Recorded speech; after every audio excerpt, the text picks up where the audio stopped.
I don't often record them all, but I have recorded it. Yeah, fabulous. Yeah.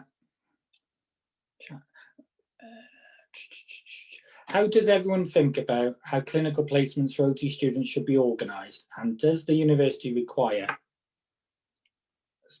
a specific clinical suite to support students, or could this be done entirely on a different type of placements? Yeah, so that's some of the stuff I've been answering. It's quite interesting. We were contacted recently about a student coming to us for a private placement while COVID was kicking off, and this student was told, if you don't have a placement, you basically will have to do it next year. So she would be put back. The interesting thing is, although we were happy to take the student, the university would not send the student to us. And the reason they wouldn't send the student to us is because we weren't on the approved list. And as part of the process, the sponsor or the organisation taking the student is supposed to receive some recompense and financial funding. And because we weren't part of that process and we didn't have a process, we can obviously take money off anybody because we're an independent practice, so we've got access to that.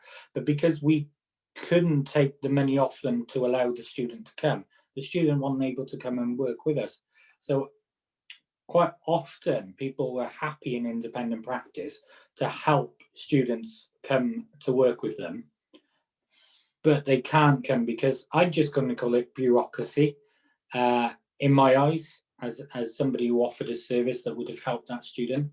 In terms of the legislation and the universities, it's for safety, it's for guidance, it's for governance, it's for HCPC.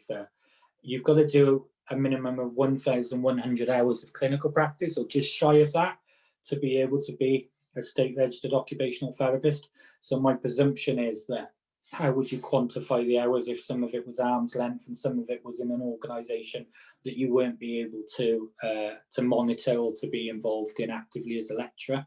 But I don't know. I think COVID's thrown so much spanners in the works for people. It's really challenging for people, unfortunately. But I can refer you to some university people to support you if there's any issues on there. I'm a back care advisor and find that many new OTs to my acute trust have little or no knowledge about the use of slide sheets, slings, and simple handling equipment. That can make a huge difference often at little cost in the big scheme of things. Yeah, thank you for that. It's quite interesting. When I've spoken to students and I've sort of asked, I was told on the 3-year Bachelor of Science Honours degree, I think it was Coventry University, in year 2, they do what's the equivalent of the All Wales Moving and Handling Passport. So they do have a minimum level of moving and handling. But in my placement back in 99 to 2002 at university, we had quite a lot of what they would call now as emerging placements. So I went on a locked ward for mental health. I did a social services 3-month placement. I did an elderly care placement. I did a rehab placement. Quite a lot of my fellow OTs did forensic mental health. So they worked in placements for 3 months. So if you've done your moving and handling at the beginning of year 2, and then you've done no other placements in social services or the NHS, you've been to a charity or worked in a prison, or you've done like forensic mental health or stuff like that, I would probably say by the time you then get your first job, despite you've done a lot in year 2 and you've done some moving and handling and you were quite confident, by the time you've got to your first job, maybe 18 months later, you've forgotten it all because you just haven't done anything with it.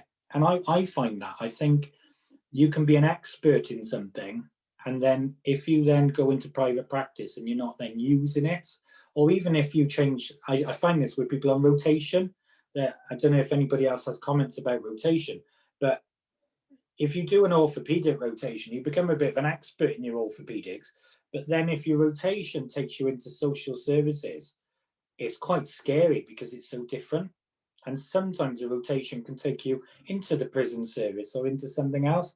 So despite maybe being qualified for 2 years, you can end up in a service where you would struggle. So I would say that you can get lots of experience in university, but they're teaching you the basics rather than the ability to do everything. So you will find, and I was very lucky, my first job was in Swansea Social Services, sorry. And for the first year, my supervisor said to me, look, Stuart, you're fresh out of university. I appreciate you've just come back off a 3-month placement in social services in Kent. Really good social services placement, very good. I did adults, elderly, children. 3 months, I really wanted to go into social services. So 4 months later, I started my first job. And my team manager and my supervisor said, it's going to take you at least a year before we'll let you do a DFG on your own. I was like, whoa, what do you mean I can't recommend a stair lift on my own? And they said, no, your first year is your training. Your first year working for us will be to shadow the entire team, to get your basics in moving and handling, to get your basics in equipment. Then you'll move on to equipment, and then you'll move on to equipment and adaptations combined. And then you'll start doing comprehensive moving and handling assessments. So I found I was 18 months post-qualifying before I was physically doing risk assessments myself.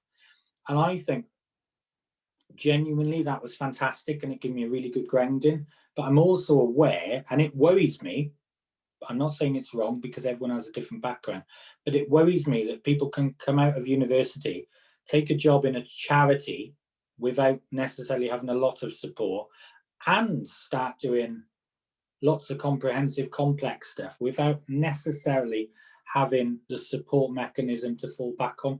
And I know a lot of universities are trying to make sure that doesn't happen. And I know a lot of people taking roles in, say, charities are then liaising with the local health boards or NHS trusts to try and help them out. I'll just see if there's what questions there is. I found I got most experience doing work around moving now. Yes, yeah. So Laura, I agree. Laura from Devon County Council there. Most experience from social services rather than university. I did find when I did my social services placements, and we've had students over the years when I've worked for social services, we've had lots of students. I've had first, second, and third years. I've had people who've had a previous degree and then they're doing the 2-year accelerated course. I do find that you've got to chuck the student into the fire, so to speak. You're there with them, but you've got to give them that ability to really think about their critical thinking and learning to enable them to do an assessment. But only do that if you're sat with them. Don't send them out to a really complex palliative care assessment with no experience. But I agree. I found when you're doing placements in social services, my biggest criticism is your placement educators, and mine definitely did, presume that you've done a lot of undergraduate stuff. So they presume you can go in and measure up a living room and work out where all the light switches are, and then read the building regulations and work out what you should be doing. But actually, you never get taught that. You might do now, and I know Salford University with Dr. Rachel Russell and some of the work Sarah Bedell does, I know they do a lot of that at Salford, but not every university does. So I find you can go on a placement and the presumption is that you can do a lot more than you can.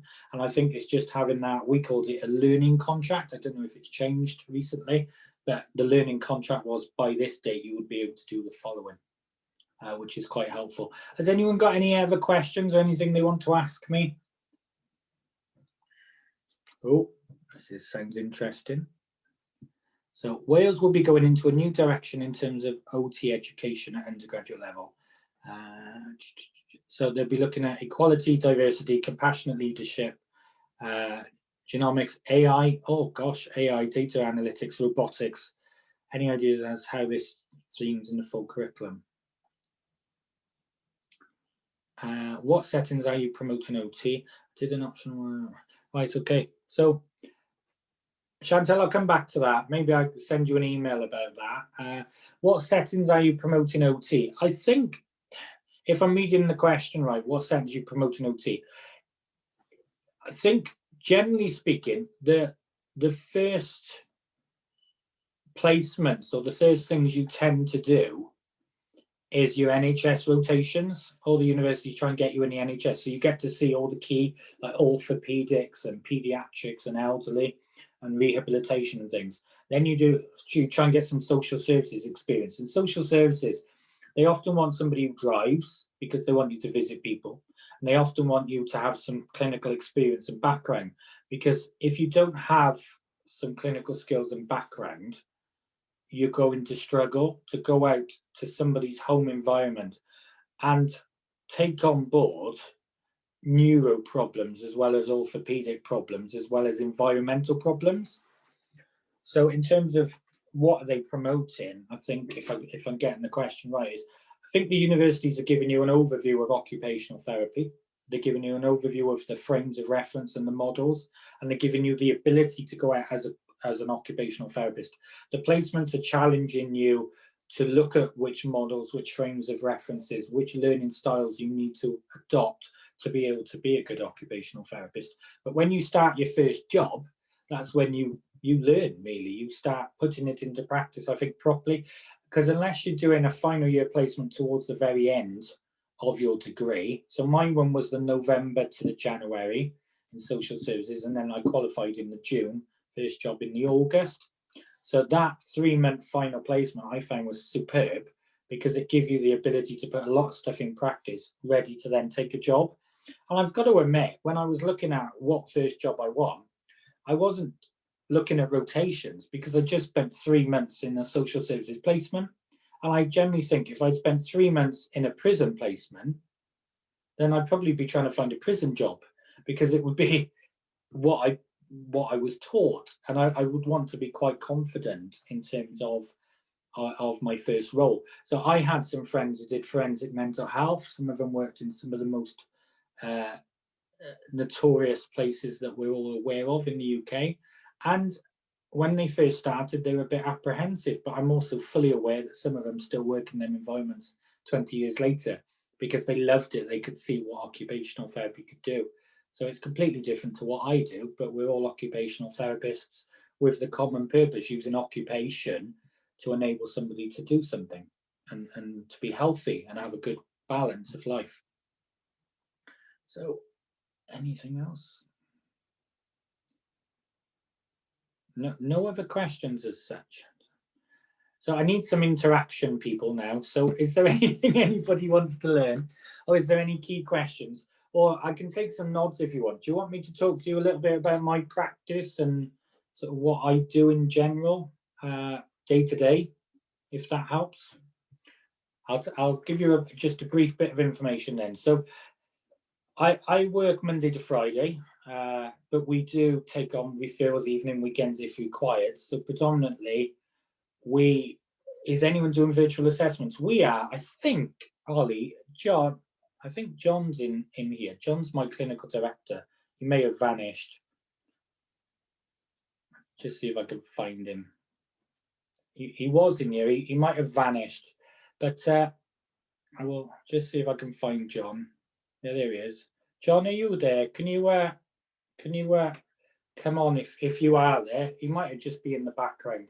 I know he's there, but he might be in the background. But John's been doing a lot of virtual assessments since February for us. And so we do void empty properties. So we do where the housing association say, Mrs. Jones lives in number 1, this street. She wants to move to this property. These are her current conditions. And what John does is he goes to the empty void property and does a full sort of analysis of the property, anything that you would typically think. So how wide are the doors, the toilet, the wash hand basins. He takes a lot of photos and pictures and things like that, looks at the types of walls, can you knock stuff down, the ramps, based on the brief information he has originally. And then he will arrange to speak to the client. And what we've done before is we've been able to then say, can you use Microsoft Teams, or do you want to do FaceTime? And John and I have discussed this. What we've been able to do with some clients is they've had grandkids or family members, so they're quite happy to use FaceTime. Obviously, it's whether you're comfortable as well, giving them, obviously we all have work telephones, but we've been able to give them a number. They can ring us at their convenience around that time. And you can obviously use your phone. So I'm on an iPad now. I can bounce my iPad to my TV so I can see them. They can see me on the iPad. And you can talk through some stuff. If it's not too complex when it's a void empty property, it could be that they're only relocated to be closer to the hospital or to family, or there's a specific reason, and a lot of their physical needs are being met in the current house.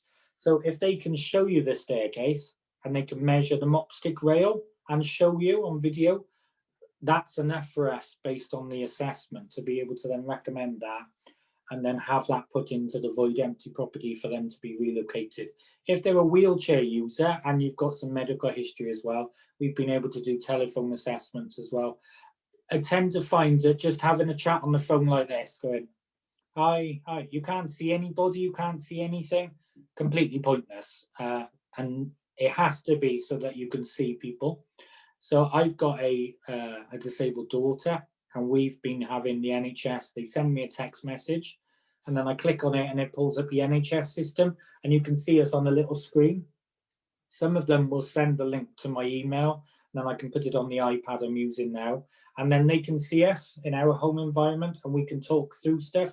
And I'm finding them assessments personally are very, very helpful.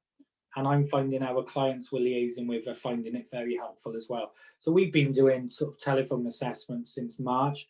The only thing we won't do is if it's very complex. So for example, we've had to look at a through floor lift, and although we can recommend the lift and say this is what they require, when you're spending £18,000 and you haven't physically been in the client's current property, not an empty property, but their current property, at some point you need to get in there and you need to be with your N95 masks on and your visor and your full gear, because you need to go in, you need to take measurements and you need to check it.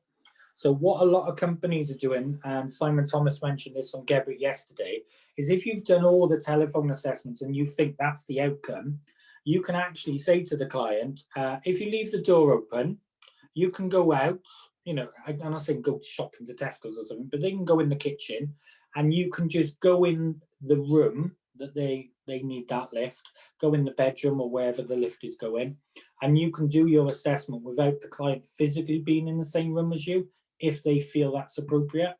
So we found some people are quite happy with that, because they can talk to you through the front door when they let you in and ask you questions, or they can shout questions to you, but you don't physically have to do your full assessment in their home. And what we find works, and speaking to a lot of the exhibitors that exhibit with us at OTAC, speaking to Abacus, Terry's Lifts, Wessex Lifts, Stilts, some of the stairlift companies, what they're finding is they're doing a hybrid of the two. So what they tend to be doing is they'll do an initial telephone assessment, which may just be on the telephone. Then they'll do some video assessments on the areas they're looking at. And then they'll go to somebody's house just to do the final survey, maybe with a surveyor, and that's sufficient then. Whereas I think what we used to all do, and correct me if I'm wrong, is you would pick up the phone, I'm coming 10 o'clock tomorrow, is that okay? Yes, please. You need to spend 2 hours in somebody's house.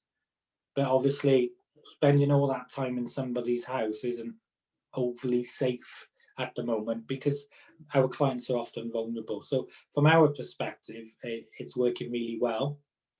I'll see what other comments we've got about other people's work.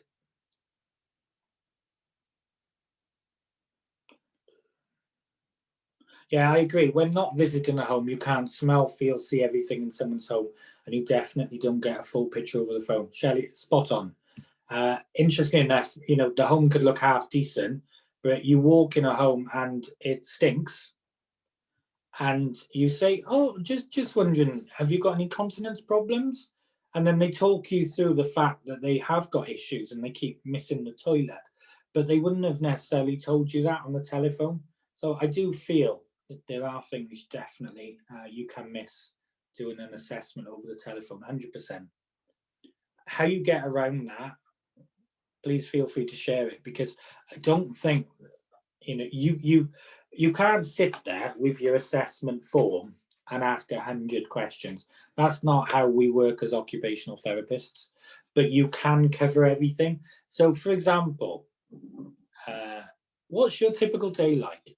And you just chat about what did you have for breakfast? And they say, oh, I had Weetabix today. Oh, you know, do you always have Weetabix? And you find sometimes having a conversation, they explain, and then they might say, oh yeah, but oh God, it's a nightmare. I go to toilet 20 times a day. Oh, why is that? Have you spoke to the doctor about it? So you it's not necessarily about filling in a form. So I think you can achieve quite a lot through is it called appreciative inquiry? You know, what they use in the university. It's about asking the questions. Someone called me, it's called the hairstylist technique, where I don't think any of us necessarily go and sit and have our hair cut and expect to tell the hairstylist everything. But I do. I sit there, and before you know it, how was your day? And it's like blah blah blah blah blah blah, and they know everything about you. I think with clients and service users, sometimes if they do that, it's because they just haven't had that ability. But you can, you know, and if they say, I haven't saw my daughter for a few weeks, so I'm worried about lockdown, or I'm worried about this. So often the assessment may not be able to be done as it usually is done, but just having that telephone call could be a huge difference to some people. And I'm aware of an organisation I'm involved with who have run several people, and some people have actually said they felt suicidal and really depressed and really down, and they've been able to put things in place just by having that virtual assessment, that virtual telephone call. So it's quite helpful.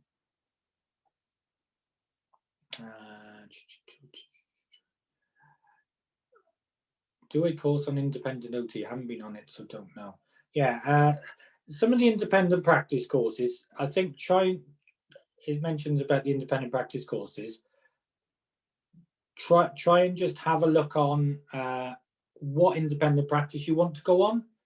So, for example, I mentioned the OT practice. The OT practice don't do expert witness work. They do reports for expert witnesses. So if you are looking to do the medical legal stuff, go in court, be that expert in the courts, there's no point doing a general independent practice course. What you might be better off doing is go into Stokes Case Management or Somec Associates or Jacqueline Webb and just say, look, I want to dip my toe in it. What's the options? And you'll find that you might be able to then do some learning and some training and see if you want to do it and dip your toe in it. So I hope that answered that question. And some people always say as well, should you give up my NHS job? I want to go private. I want to give up my NHS job. Don't do it. Like literally, don't just give up your job. Dip your toe in things and see what you like, because you can ask for permission to go part-time and reduce your hours and have that conversation with your team and just say, I'd like to really try that. I'd like to do a couple of expert witness cases in my spare time. You'll find that, you know, having that conversation with your employer might be very helpful. So it's sometimes worth trying to dip your toe in, go in on some training. I think somebody's mentioned some bits in here. Outside of work, oh yeah, Shelley helps the OT Hub, fab. Speaking to Jamie later from the OT Hub, but it's a fantastic resource.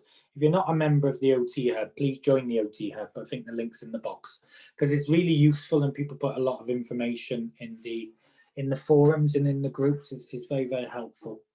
As I enter a new social services role from health, what would you advise would be the best things to do to get up to speed as quickly as possible? I'm in a team of 2 and I'm keen to pull my weight.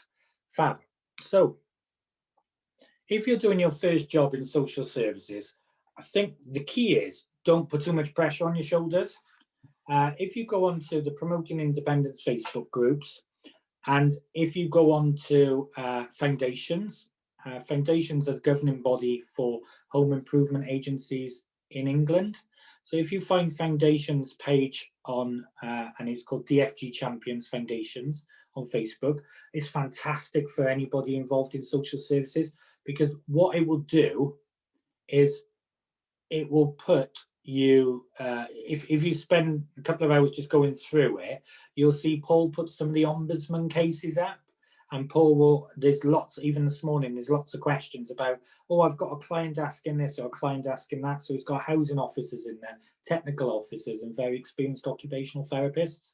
So just spending some time on their foundations page or going through some of the stuff on the Promoting Independence and OTAC pages, you can ask lots of questions and learn. In terms of training, I would suggest, and I would say this because it's my company, but I would say go on the OTAC website, otac.org.uk, and register for webinars. This is just an open forum, a Q&A, but this morning I did an introduction to disabled facilities grants, which was just shy of an hour. And the benefit of that is I explained how the DFG works, some of the thresholds, some of the criteria. If you go on the website, you'll see tomorrow we've got a Kingcraft seminar. which is all about bathing. And in the afternoon, we've got a symphony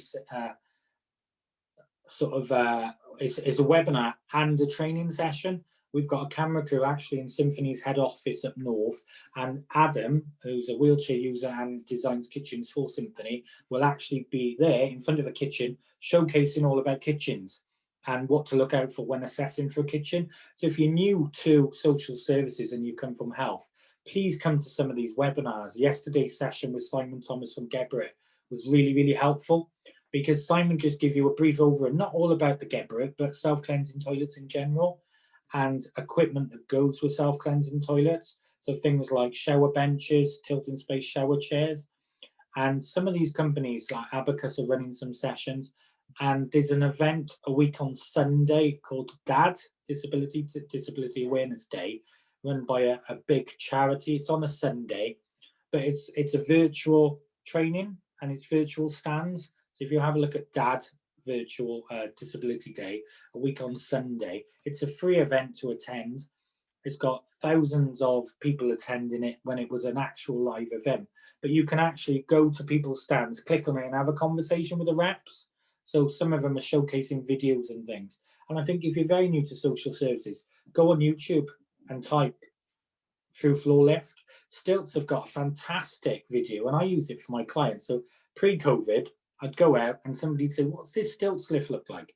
I really want to know about it. So I'd get my iPad out or my phone and I would show them. And they've got a cracking video of a dog going in the lift and going up, and it's got all lights and stuff on it. And it just looks really funny and really good. And the reason I show that is because I want clients to see it as funny, but also practical. And I think it's very helpful if we use YouTube and we consider that. The other thing I'd say, a big tip that Jamie from the OT Hub mentioned to me, and I was aware of this anyway, is before you go and visit somebody in their house, go onto Google Maps, type in all their details, you know, the postcode and everything, and look at the property. Because if you've had a referral on your desk and it's asking for ramped access, and you look at the Google map, and it's a recent map, and you see all these massive trees everywhere, and it's on a steep hill, there might be tree preservation orders, there might be problems, you might have huge amounts of excavation work. So it can pre-help and pre-warn you before you get to the property. You can do a bit of research. Sometimes as well, if you click on the little man and you walk up and down the street, you'll see the bus stop, or you might see the local GP surgery or the supermarket or the petrol station. So that will help give you an indication of the environment your client is working or living in. So that's fantastic, because you can then get to the house and you say, oh yeah, that's the bus stop. Oh, right, that's that. So some of it may be out of date because obviously some of the maps are a few years old. But I also think that's very helpful for somebody starting off in social services, and also quite helpful for somebody who's very experienced, but the referrals come in and it's quite hefty and you think, oh gosh, there might be a lot I need to do here. So you're not pre-assessing a client, you're just teaching yourself about the environment before you get there. Because it doesn't matter where you work. I don't know where you're looking to work as your new job in social services, but Swansea's massive, second largest city in Wales. So when I went to Swansea, there was the north and the south, or the east and the west, whichever way you call it. But my office was that up there, and then most of my clients were that way.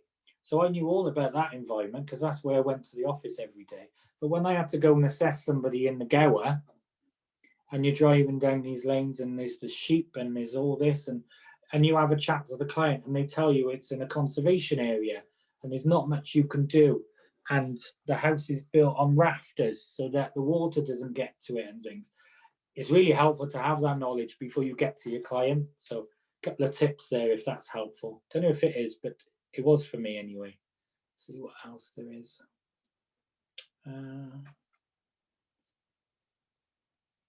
Yeah, so we got the OTAC links there.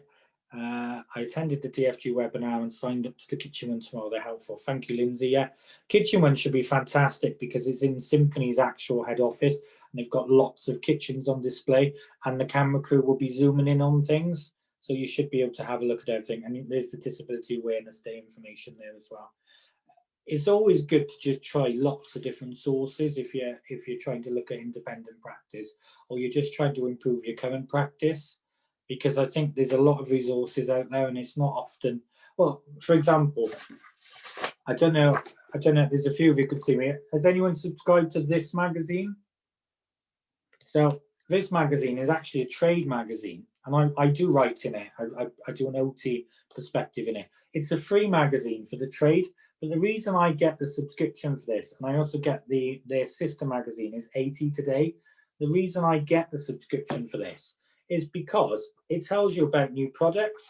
It tells you what's going on in the industry. For example, in here, you've got chairs, you've got independent living aids, bottle openers, jar openers.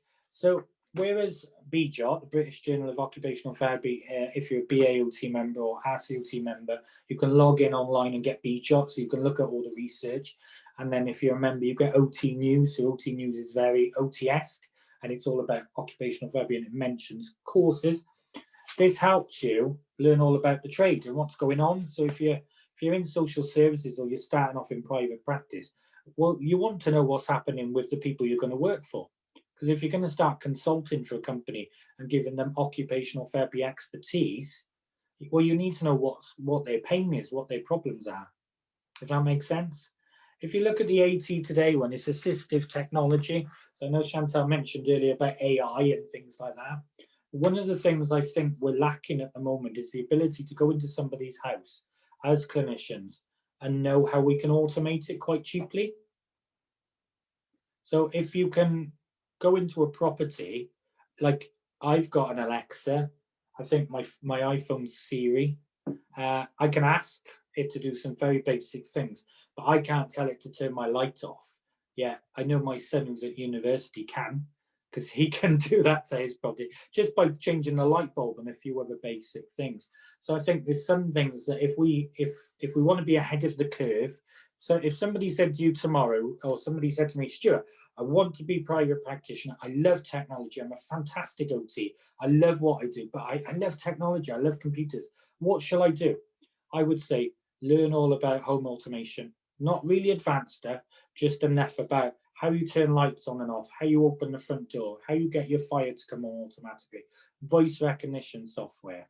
So Simon Thomas mentioned it yesterday in his Geberit presentation, but just by using a phone like this, just a normal iPhone, you can download an app and you can control a Geberit. I don't know if you're aware, but it's got a blow dry function on it and it's got a wash and dry function on it. You can increase just by the app, just literally going up and down the temperature.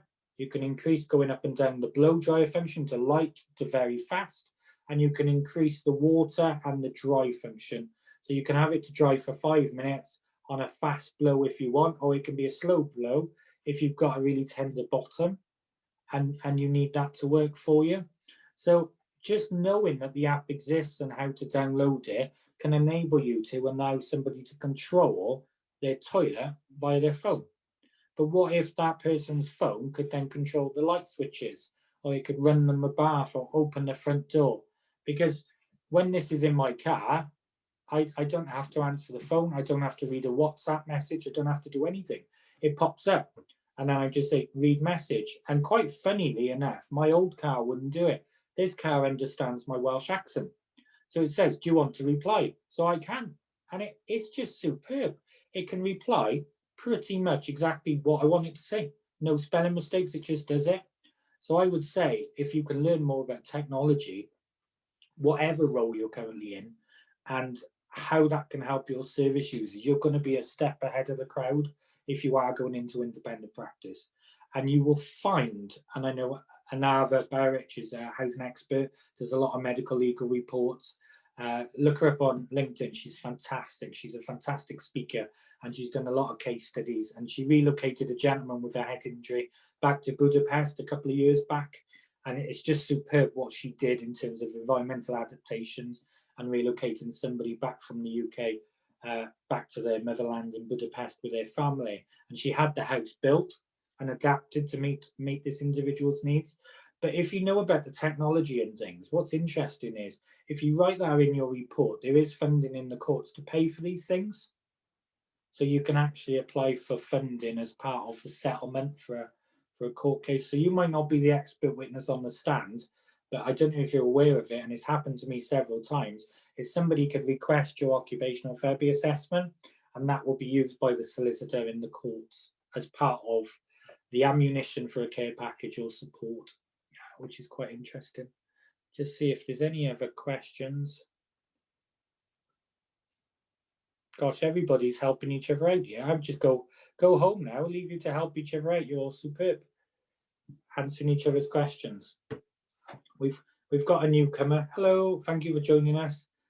So I've got nothing else to say for now. I'm quite happy to just share some sort of insights to what I do. I think we've got some links popping up on here about Anava. Have a look at her on LinkedIn. I asked about CPD up there somewhere. Let's have a look. I'm just scanning the questions. Apologies. Can you see a giant hand on your screen? It's quite funny. I'm scrolling down. I'm just wondering if my hand is literally taking up your entire screen. Right, okay. Artie mentioned earlier, also with remote assessments, you miss important issues with safeguarding and neglect and any kind of abuse. It'd be interesting, really, Artie, about that. If there's any research about that, or whether you would pick up any other cues, or whether domestic violence or anything, if there's anything you would pick up on a telephone assessment that you possibly wouldn't pick up in a home assessment. So, for example, when I worked in child protection, I went to a house once and it was spotless. And I went back to the office and I said, oh, that's good, isn't it? It's really clean, isn't it? And the social worker said, that's a worrying sign, Stuart. I said, well, why? It's beautiful. I wish my house was that clean. And the social worker said, yeah, but there's 3 children. There's no toys anywhere. What are the children playing with? And more importantly, where's all the equipment for the disabled child that we've provided over the last couple of years? And then the alarm bell went off. I went, gosh, yeah, where was that equipment? I'm not saying that parent did anything wrong. It was just something different that I wasn't expecting at the time.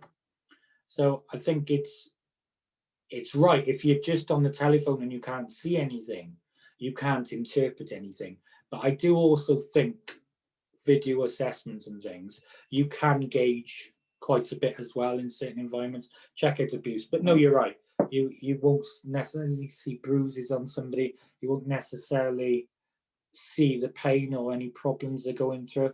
We've had clients. I had a client once who took me into a living room, and it was lovely and warm, and the fire was roaring, and it was this really good 3-story, a really nice oldie worldy house. So I said, oh, can you show me around? And she said, I prefer not to. So I said, well, why not?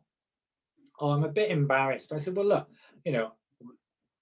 if there's anything I need to know about, please tell me. And she showed me around, and when we went upstairs on the landing, she had dry rot, and her whole landing just had caved in. So she couldn't actually get to the bathroom. She was using a commode in the kitchen. And when we started talking through everything, she just had no money. She literally spent her entire life in that one room. And what was interesting, I don't think I would have picked that up from a telephone assessment. 100% I wouldn't have picked this up because she didn't want to tell me. But interestingly enough, we were able to then use a renovation grant in the council, and we actually paid to renovate the entire house in excess of £25,000 because the council had a grant to support people for that, and we were able to get rid of the dry rot and sort all the floorboards out and carpet the property and clean it. And she was eligible for a Welsh Government grant as well for a heating. And I don't know sort of the circumstances now, but at that time, if you were a single person and you met the criteria, your maximum bill was something like £15 a week. So she could have all the heating on in this big house forever, 24/7 at the temperature she needed it, but it would never cost her more than £15 a week. So sometimes I think if you're trying to do telephone assessments or you're assessing somebody, or even if you go into their house, sometimes it is worth trying to delve a bit deeper into things. So I hope that helps there. It was a question to do, but might make the conversation. Can I ask a question that I'm sure every OT loves? What systems do you utilize for CPD? Has anybody got any suggestions? What do they use? I've tried loads of different systems. My system is a folder, an A4 folder with all my certificates in, and I use a reflective log on the back, and that's my folder. And the reason it's a folder is when you get called up for audit, and touch wood, not yet, but it will happen at some point, I'm sure. They ask you for the evidence, and I can just pull it out of my folder quite easily. So I think sometimes pad and pen works as long as it's logical. I think the key for any CPD, and it's a good question, is if you go on the HCPC website and just say CPD evidence, HCPC, type on Google, it'll list the 5 key components, and a couple of them are, it must be pertinent to your role. You must then share that information, but it also should benefit your service user. So it could be great that you're a neuro expert and you're coming onto some of the OTAC webinars, and you learned all about stair lifts, and you've learned all about wet rooms and a bit about independent practice, but you would be hard pushed to use that for CPD evidence if you're never going to specify a stair lift, or you're never going to do a home visit, or you're not going into independent practice. Does that make sense? Hopefully, because it has to be pertinent to your role and how it would send that out. Lindsay's mentioned the Tram Method. Yeah, I've sat in with them, and I've learned about the Tram Method for CPD. I use Gibbs cycle and reflective practice, so the Gibbs cycle of change and the reflective practice log for Gibbs. I just find it easy because it's just a couple of questions. You answer the questions based on your session, and that works well. The Tram cycle's good. There's a couple of paid CPD sessions you can use, programs online, using Google Drive. I record it all on a sheet from RCOT, then I have a folder, and then certificates. Yeah, that's fine. CPD Me, that works really well as well. And yeah, the Tram model at Glyndor University is fab as well. Yeah, Gibbs and linking each page to HCPC. Yeah, Holly, that's what I do. So what will happen when you attend most of our seminars is we will send you a questionnaire, and if you tick the boxes to say it meets the CPD levels, it sends a certificate to you. But then I would suggest you've got your certificate from attending one of our sessions, not this session because it's a Q&A, and you could reflect on this and you probably could use this as CPD evidence, but you would want to really be engaging a lot more, and in terms of you would bring problems to somebody, and then maybe if you brought a case study to something like this and started talking about it and people were helping you out, you could then reflect on that, utilize that as evidence, and that would work for HCPC. But I think some people believe, I'm not saying anybody here does, but some people believe just because you've gone to a seminar or you've been on a training course, that's CPD evidence, and it's not. Just because something's certified by the Royal College of OT and it has their stamp on it, it doesn't mean you can necessarily use that as evidence for CPD. So what you'll find is if you go on YouTube, there's some cracking videos of some OTs who have been called up. And interestingly enough, when HCPC took over the CPD audit, we were audited, us occupational therapists were audited by speech and language therapists. And it was quite interesting because they might not necessarily know what you do, so your evidence had to be pretty good, and everyone was sending them lots of folders. But now you'll find you'll be audited by an MDT team or some occupational therapists, and they want to really make sure that what you're learning and what you're doing is pertinent to your role, you're sharing that information, and you're benefiting your service users from it. 100%. I'm going to drink my tea a second, if that's okay. Thank you, Will. Is there anything I haven't covered you'd like me to cover? I do feel like it's quite ad hoc, and like I said, I wasn't sure how this session would go. I normally don't just set up a session where we're here just to ask questions, but we got about 2 or 3 minutes left. Is there anything you wanted to talk about or anybody to help out with? If you didn't like the format, please email me. Like if you prefer some smaller groups and we turn all the microphones on and everybody chats to each other, drop me a message and let me know. You know, I'm trying to help facilitate people to just connect and network with each other to help things work. Just got another question. Yeah, no problem. So Chantal's popping out. So lovely to see you. And yeah, we'll send some stuff across. Lovely to see you. Take care.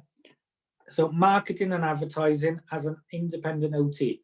I only have a website which is Generate Business for me, but what avenues will allow us to go down? Okay, cool. In terms of marketing your independent practice, It's message, market, media. So what is your message? Because you mentioned your website, which is great, but is that the right media for your market?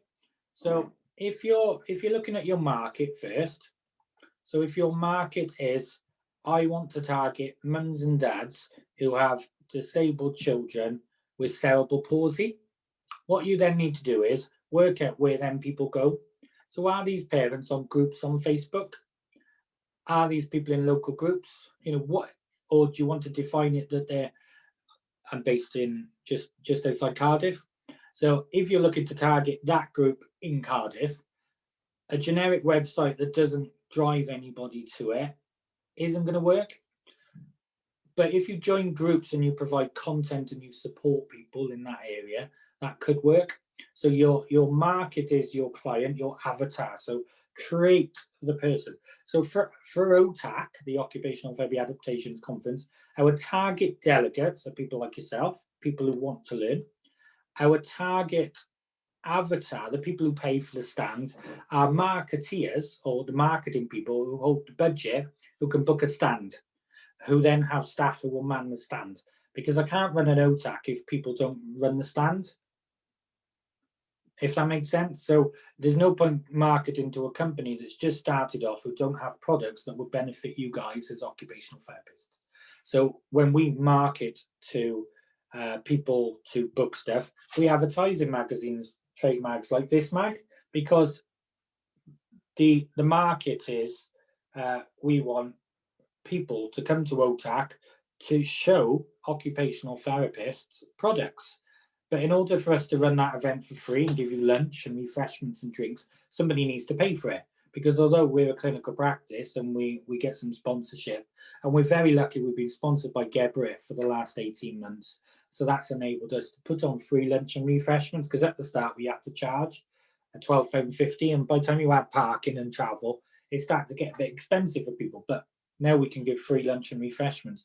The benefit of looking at who we want to attend an OTAC event is we want the delegates to come and be able to learn and do everything they need to do, but we need somebody to fund it, and then we need to link the two together.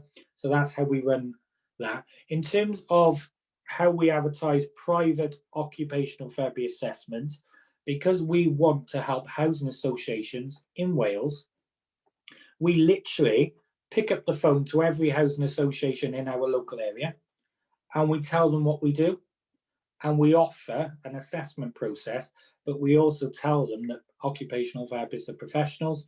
Professional fees can be covered under the Disabled Facilities Grant, or in Wales, the Physical Adaptations Grant. So if you pay me £400, for example, £500, £1,000, depends what the job is, you can claim my professional fees back under the grant.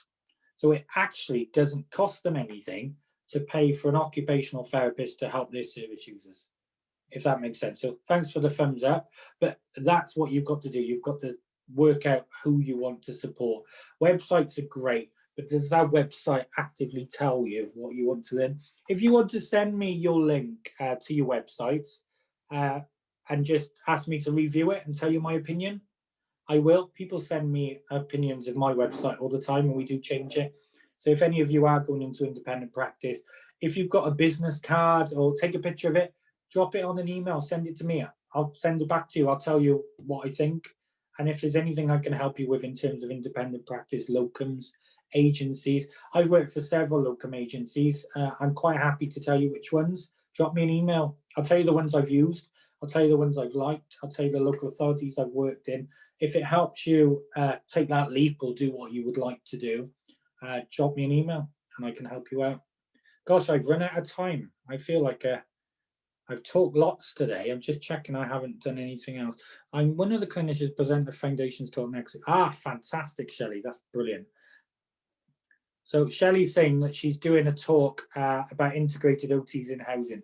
So one of the great things that Foundations are doing is there's a lot of evidence now to say occupational therapists have been employed by home improvement agencies and housing associations. So Shelley's just saying if there's any questions or anything you want to know, she can take that forward for the Foundations talk. So if you want to know anything about Foundations as well, drop me an email. My team will send you the link to the website so that you can register. for that webinar with Paul and the team. I really do think if you get involved with people like the OT Hub and you get involved with foundations, you're going to have a really good understanding if you're involved in OTAC, my team, foundations, the OT Hub. DLF has some fantastic data as well, and some fantastic training as well, Disabled Living Foundation. And that would be very, very helpful to get on board with that as well, because they're doing a lot of virtual stuff as well, and they do some conferences. But you'll find that's predominantly around equipment and moving and handling. So if you want a bit of advice around moving and handling equipment and adaptations, definitely try and get some subscriptions to these guys and AT Today. By the way, they don't pay me for this. I just think it's really, really good. The AT Today is really good. Go onto DLF's website, check them out on Facebook. The OT Hub, try and be a member. They've got a free membership for life. You can pay the enhanced one, but the free membership's great. And go on the foundation's website as well. Shelley's signed up, which is fantastic. So thank you very much. Appreciate your time. We've got 2 sessions tomorrow. 10 o'clock is bathing, which is Kingcraft. They've pre-recorded the video due to COVID because parts of Sheffield and the area they're from is in lockdown. So they went to the studio on Friday. So we've already got the video, but they're going to be available for Q&As. And it's a fantastic presentation for you to watch and to ask questions. And then a couple of hours later, we've got Symphony, like I said, in the kitchen studio with a film crew. So if you really want to learn anything about kitchens, please get involved in that as well. So thank you so much. Lovely to see you all. And I hope you got out of that what you needed. And thank you for some of the messages as well. Like I said, not sure what to say or what to do on these sessions because they are really, I'm here if you've got any questions and you want to listen or have a chat, I'm here. If you found it helpful, if you want me to run several sessions again, or if there's anything specific you want me to talk about, or there's any guests, you know, if it's moving and handling, I'm really good friends with Claire Barber from DLF. So if you've got some questions there, or Jamie from the OT Hub, Jamie works, unlike me, I'm private, Jamie works and has a job as well. So he would have to do a later session. I'm speaking to Jamie later from the OT Hub. But if you do find that you would like to speak to maybe Paul from Foundations, I can get people on the sessions as well, and we can mix up some of the times, maybe do some later ones if that's beneficial. Please drop me a message. If you put anything in the chat box, it does get emailed to me as well, so I'll be able to pick all that up as well. So like I said, I'll leave you to it now. Have a good afternoon and see you all soon. Take care. Bye-bye.